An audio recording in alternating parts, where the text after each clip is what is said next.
Oh, he started the match with the wrong deck. All right, give me a sec. Give me a sec. Give me a sec.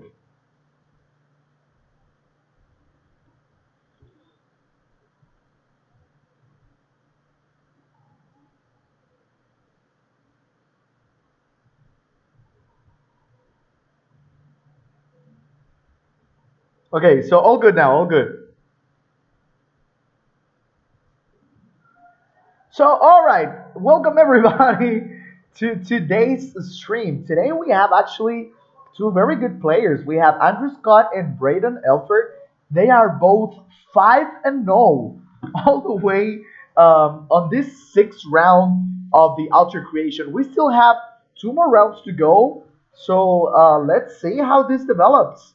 By the way, please let me know if everything is good, if you can hear me, and all that stuff. Hello, Illustrator, saludos. Y hola, Chris. Por fin estás de vuelta, Chris. Qué bueno verte por acá. Qué bueno verte de vuelta por acá.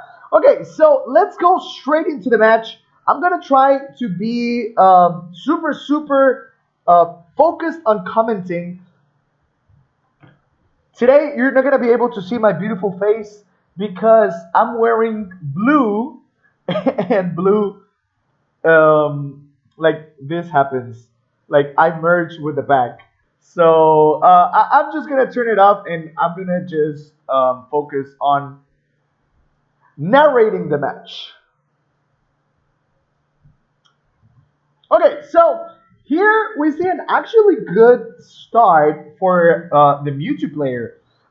We see the energy, which you always want to see Mewtwo and energy. It's like it goes pretty much like the Dragapult matchup. Also, he gets that Jirachi that is super important to actually get the weakness uh, out of the way because Dragapult is, I mean, Mewtwo is weak to Dragapult. So that Jirachi is super important, at least for Braiden.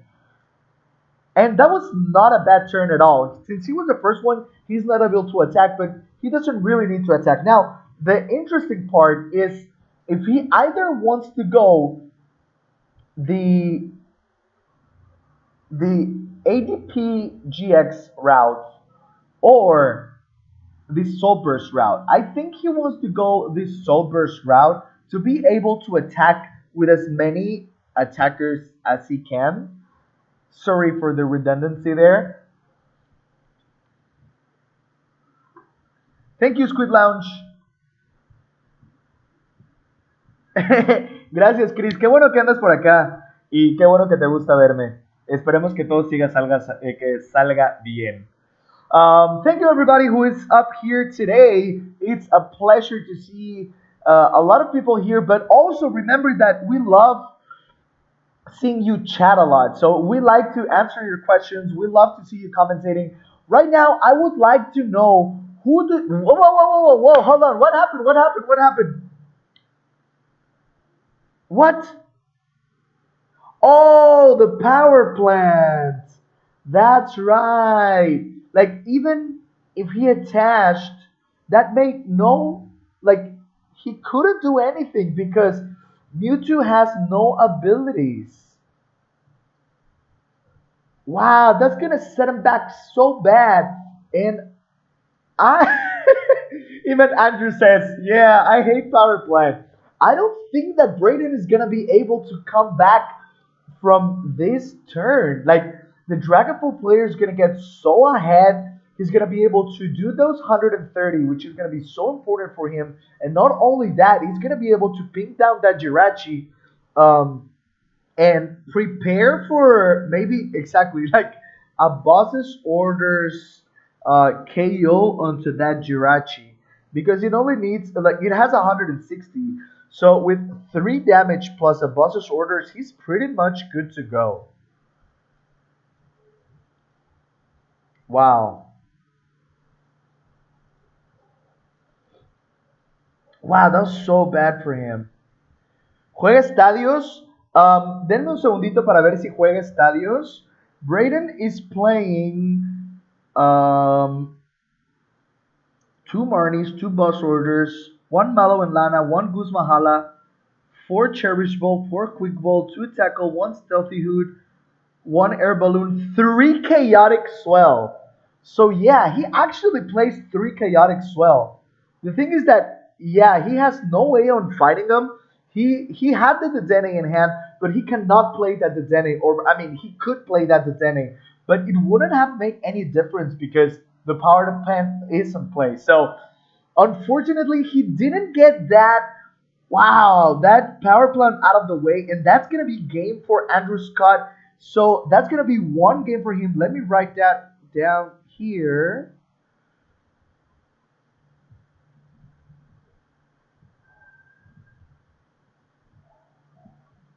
So it's gonna be one for Andrew Scott and zero for Braiden. Hey, this is long from being over. Now Braden knows what he's going against. Like he should have known already because this is an open deck list. So he should know that his opponent is playing the power plants and he should have been focused on like digging his in his deck a little bit deeper and actually trying to find that chaotic swell to prevent those power plants from affecting him. So maybe he's gonna play that Dedenne right now. Well, actually, he played the Dedenne on the first game, but he wasn't lucky enough to find it. So here he's sitting on the Dedenne. He's sitting on another Cherish Ball, and I don't know, man. Probably you want to find that Registart. Maybe start attacking with him. Like I don't know. Maybe you want to find that Tyranitar and also power him up because if you power up the Tyranitar, you do not mind the power plant. Like you have another other attackers like the Mega Sableye Tyranitar. You have the ADP. So let's see what he does here. Igual hablo takataka. Honzuma Korea. Hasiliwaya Mewtwo player. Hasilia Cherishable. Wow, okay. So he has a follow up for this turn. Um, a Marnie could affect him a little bit. He does not find it a chaotic swell. He does play the Megalopony. Like the Megalopony is not for this matchup at all. It's for the Pikarom matchup. But still, I think that Mew 3 is a very good play, but also I think that it has a very high skill cap.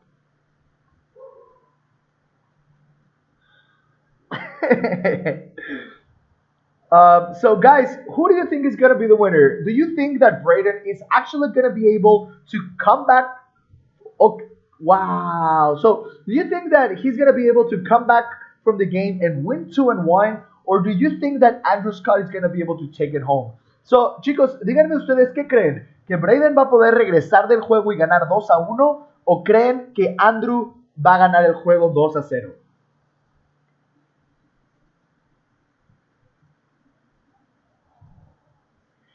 So Braden came into the comments and he's saying, I have no way on winning this. I have two Soul Galea on the prizes. I mean, I do think you can win this. I do think you can actually win this. You have an attack over here and you have follow up. Like, your hand is not dead at all. You found the Chaotic Swell. So I do see you coming back from this one. So let's see. You think that the handsomest will win? Well, I don't know about their looks, but they're both very good players.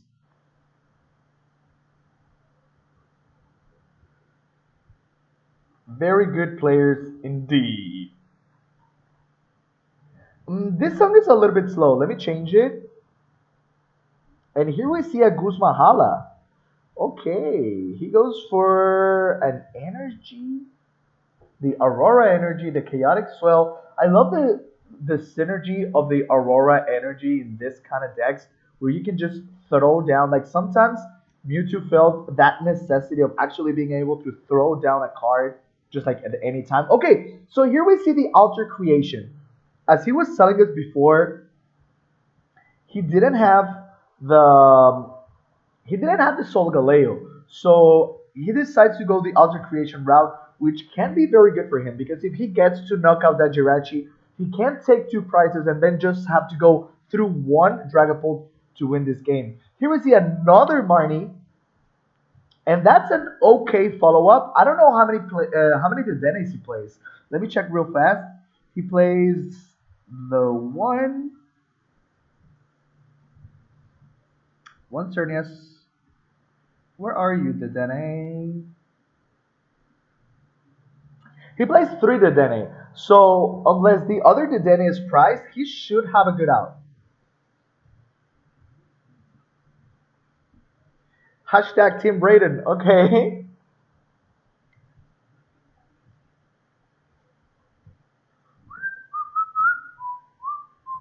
Is it too late to post this on Twitter and Facebook? I think I forgot. Okay, so here, um, I okay. So let me open this because I cannot see it from the screen. So he decided to go 30 on. Okay, hold on. He can outrage for 170, and he's thinking what else he can do. He can rocket split. Okay, he just decided to go ahead and attack. I don't know if he used a supporter for turn because I think that he needed an energy down. That Mewtwo is gonna be KO'd, and I do not see any follow up. Like, I mean, can you guys let me know if he used a supporter on this turn? Because he could have Malo and Lana. He has plenty of supporters in hand.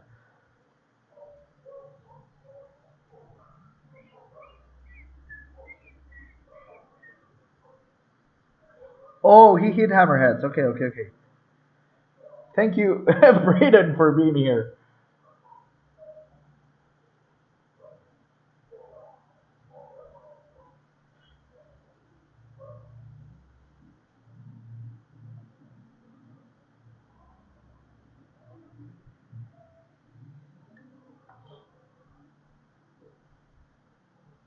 All right, so we see the third Marnie,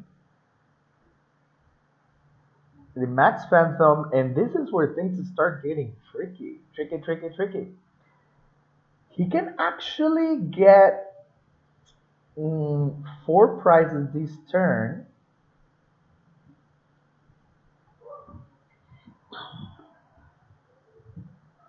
How much? Let me check real fast. Yeah, that Marnie hurt, but I do think that he can actually pull it off. I see that he has. Okay, so he promoted the Dene. Here we see an Aurora Energy. He's going to discard that Flygon. And probably he's just going to promote the Mewtwo and attack. Or he's just going to. Okay, so he's going to sacrifice that Dedenne. And probably the Dragon Ball player is looking for boss's orders or a great catcher for that Jirachi. Okay, so for the Mewtwo. Oof. That was a rough game. That was rough pricings for Braden because he was not able of coming back from that. And first game was also very unfortunate, hitting that power plant and not being able to counter that stadium. Wow. So with one energy, he can only Star Surge. So that's basically game for him. And with two energy, he can go further. Like if he had that Raticate, is he gonna cure himself? No, he can't.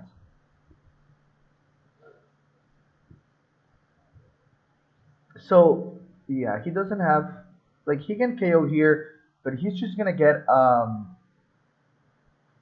a KO next turn. Like the Dragon Ball is gonna KO it next turn. Wow, that was very unfortunate for Braden. So like now talking a little bit more about the decks, I do think that both decks are very good. I do think that Dragon Ball may have and more this build like the hammer build. I do think it has a little bit of an upper hand against this Mewtwo because you do not have a lot of energies, like a lot of way of fighting energies.